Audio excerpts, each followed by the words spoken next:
Did you know that outlines aren't just for planning your novel?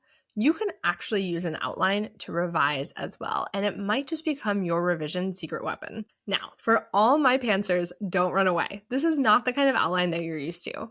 Even if you totally pants your draft with no plan whatsoever, a reverse outline can be exactly what you need to take that messy draft and turn it into a story that actually works for readers.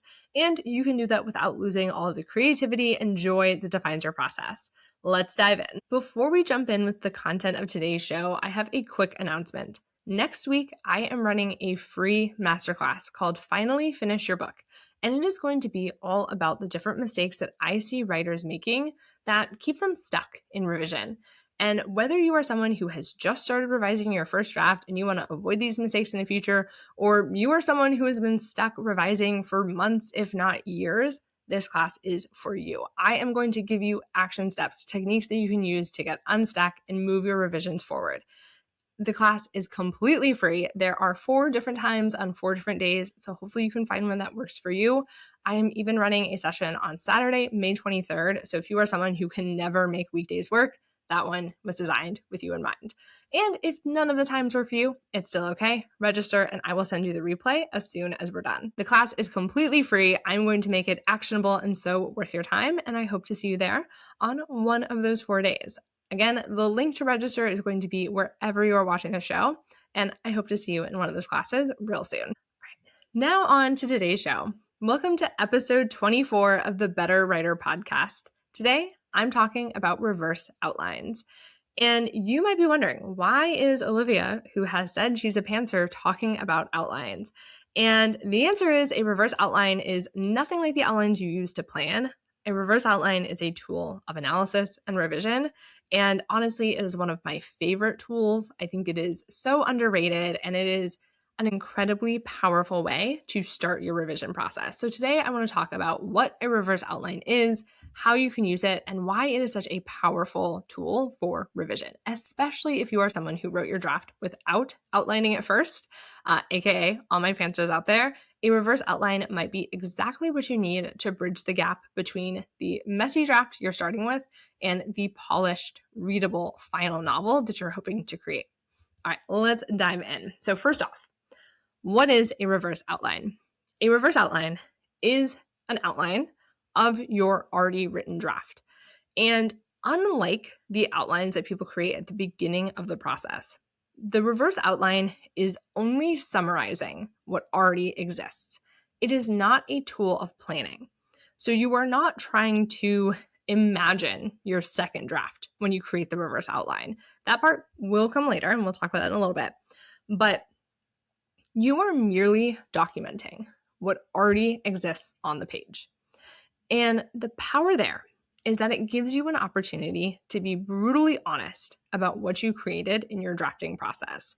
And let's be real, pantsers sometimes need that honesty because what you thought you wrote, what you thought you put on the page, may not actually exist. And that can be a hard pill to swallow. And that's why we need to get a little bit of objectivity added to our revision process. And a reverse outline is a great way to do that because when you strip it back and we really focus on what are the plot events in this story, how does my character actually demonstrate change in the story? When you take away all of the fluff, all of the pretty language and imagery, etc., what actually happens? What do readers actually observe? When you can answer those questions, you are going to have a lot of insight into what is actually happening in your story at a structural level that you might not have otherwise. And if you are someone who has avoided outlines because you didn't want it to stifle your creativity, that documentation aspect is key. Because I think for a lot of people, the reason why outlines don't work for them is because their creativity is unleashed in the drafting process. And you can't create something from the nothingness of an outline. You need to be in a scene to figure out who your characters are. You need to be in the conflict to figure out what is going to happen next. And I think that is perfectly valid. The problem that often happens, though, is that new ideas are going to spring up out of nowhere. And as a pantser, you likely have not seeded your conflicts properly. You may not be resolving your conflicts properly. You might have characters or subplots that pop up out of nowhere or disappear. And those are things that you are going to need to address with an in-depth structural revision. And those things are going to show up in a reverse outline. And that is why it is so powerful for those messy writers who eschewed outlines in the beginning. It's coming for you now, but it's coming in a more supportive form that is hopefully going to empower your revisions, not stifle them, because it is all about expanding and refining what's already there instead of trying to start from scratch with an outline that you're creating on the front end. And ultimately, the goal of that outline is to make sure that your book works for readers. I talked a couple episodes about putting readers first, and this is one of the ways that you as a pantser can do that, because you might not feel super motivated to summarize your story in an outline form, but it is going to help you so much in understanding your story, where your story is not working at a structural level, where you can make your story better for readers. And I think for pantsers, I honestly think this is an essential step. There are many ways to approach a reverse outline. They do not all need to look the same, but I do think that you at some level need to get clarity on how your story is unfolding. There are different ways to do it, but you do need to get that clarity so you can make sure that your story actually makes sense. All right. Now, on to the how. How do you create a reverse outline? It is super simple. You skim your story and you summarize each scene. That's it. And obviously, there is a lot of work that goes into that, that two-step process where, if you're skimming 700 pages, that is going to take you some time, but you are not doing an in-depth read of your story here. You are not getting into the nitty-gritty. We are not editing anything at this point. All you are doing is skimming and summarizing as quickly as you can, because the skimming and the summarizing and the making of your reverse outline is not the point. The point is not to walk away with a reverse outline. The point is to create a reverse outline so that you can analyze it and work with it and revise from it. So you want to get through that skimming and summarizing step as quickly as you can. And, honestly, I think it's one of those things where you put on junk TV or maybe music if you cannot work with TV on. I like to treat reality TV like my coffee shop sometimes. That is a story for another day. But you put on your music and you rock out and you try to get through that story as quickly as you can, whether that is a couple days or a couple weeks, whatever that is for you. We want to get that part out of the way so you can do the parts that come next. And again, at this point, you might be wondering, why would I take the time to summarize my entire novel after I just spent all that time writing it? And again, it comes back to that idea of getting clarity and getting objectivity. And if you think about it rationally, novels are big. They are complex. It is hard to hold the entire story in your head at one time. And it is going to be so much easier to work with a condensed version compared to trying to hold that whole big thing in your head at one time. And, I work a lot with fantasy and fantasy romance. So some of the manuscripts that I'm seeing are 400 pages or 500 pages or more. I'm talking manuscript formatting, double-spaced, etc. But that's a lot to work with. However you formatted it, that is a lot of text. Versus the longest outline that I have seen that was actually an outline was 17 pages. So you can imagine, on one hand, trying to wade through 400 to 500 pages versus 17. And 17 is still quite long for an outline, but can you imagine how much less there is to deal with when you have 17 pages of bullet points versus 400 to 500 pages of prose with all the dialogue and descriptions and everything else? Because again, our reverse outline is giving us clarity on the plot, so we can figure that stuff out first before we wade into the descriptions and the figurative language and all of the stuff that needs to get fine-tuned at that level. So we're not skipping those things. We are not ignoring them forever. We are ignoring them for right now in our first round of revisions. And I have talked about this before on this show, but I will say it again. Revision and editing are two separate steps. We need to revise first, then we can edit. If you have not heard me talk about this before, editing is fixing typos, fixing grammar, fixing descriptions. Editing is fine-tuning your dialogue. Versus revision is all that big plot level stuff. Making sure the conversation actually needs to be there before we go in and try to make sure that your characters are, engaging in witty banter the whole time. So we want to handle revision first, then we can move to editing later. And reverse outlining is a great way to force yourself to focus on revision first and then save editing for later. Because if you're only working with that 17-page summary, there are no descriptions and no dialogue and no grammar issues for you to worry about, as long as you can force yourself to ignore them during that summarizing and skimming phase, which is why we skim and why we don't do a deep read. And it is so important to make sure that you have forced yourself to actually revise, because that is one of the biggest mistakes that I see people making in revision. They jump straight to editing and they actually skip revision completely. I've definitely talked about this before as well, but I think part of the reason that people skip that step is because it feels so complicated and overwhelming. How do you figure out if your conflicts are working? How do you figure out if your character arc is effective? And that is going to be so difficult when you're working with 500 pages at a time. But if you're working with 5 pages or 10 pages or even 15 pages of bullet points, it is going to be so much more accessible to just scan that list, see how your character is changing or not, and then move on to the next step, which is actually figuring out how to fix it. Because the reverse outline is not just there to be read. It is meant to be worked with as a living document. This is what I teach in my program, Reader Ready Revisions. We use that reverse outline to analyze the story, to see what is or is not working. We have a Chihuahua appearance. If you are watching this on YouTube, she has been in my lap and now she is sitting up and making herself known. All right. Sorry for that interruption. If you are just listening to the podcast right now, she's very cute and you can go see her on YouTube. Her name is Minerva. All right. Apologies for that interruption. What I teach in my program, Reader Ready Revisions, is to analyze the reverse outline, see what is or is not working at that structural level. Then we revise the reverse outline first.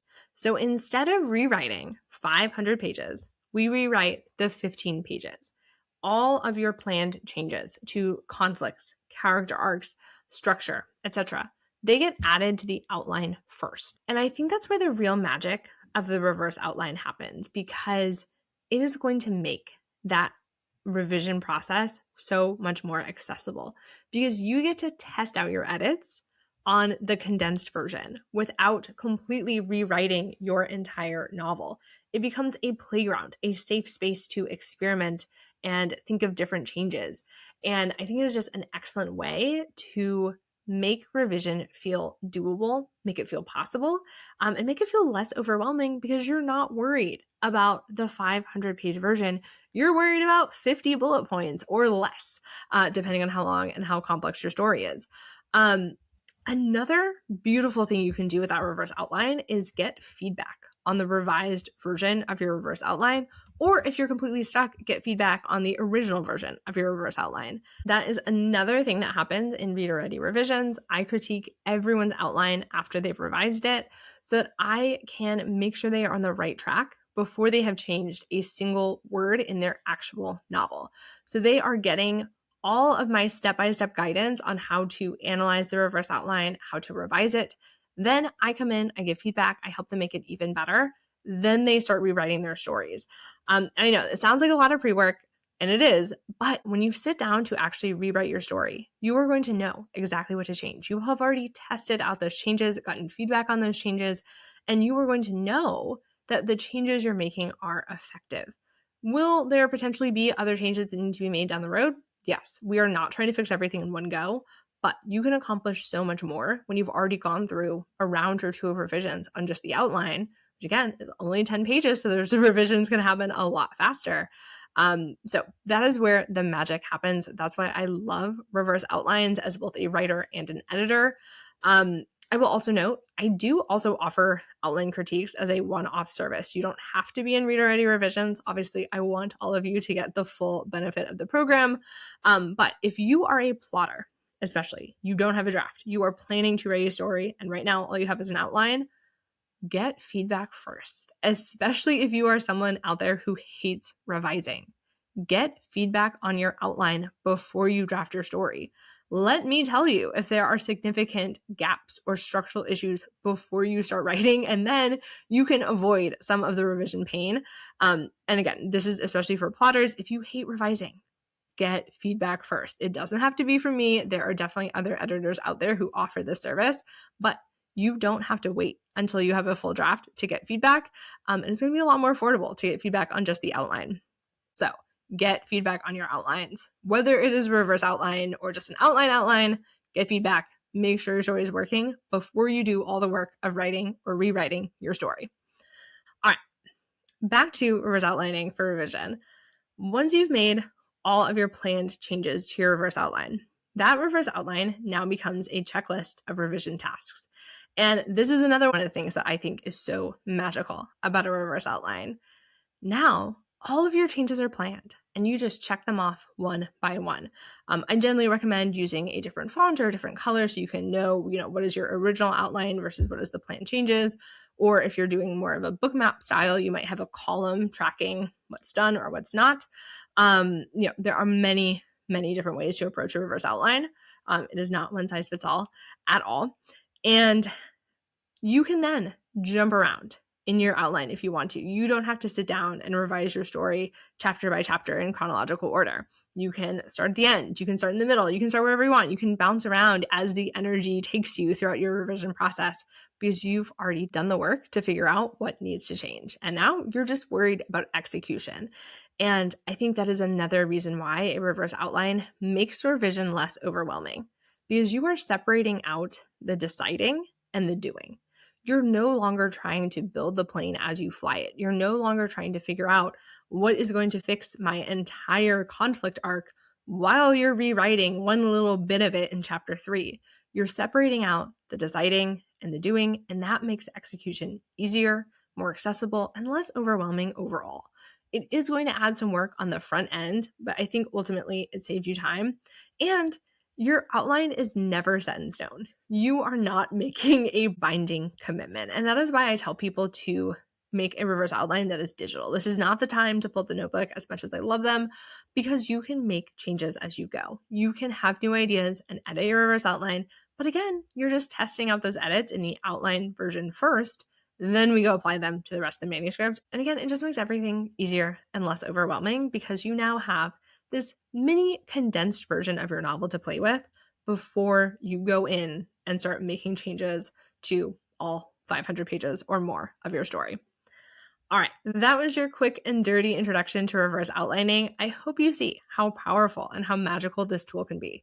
If you want to learn more about reverse outlining, I'm going to link to a blog post I wrote a couple years ago that has some additional tips and guidance on how to actually go about creating your reverse outline. So check that out if you think it will be helpful. If you want a head start on your reverse outline, come to my masterclass next week because I'm giving away my book map template for free.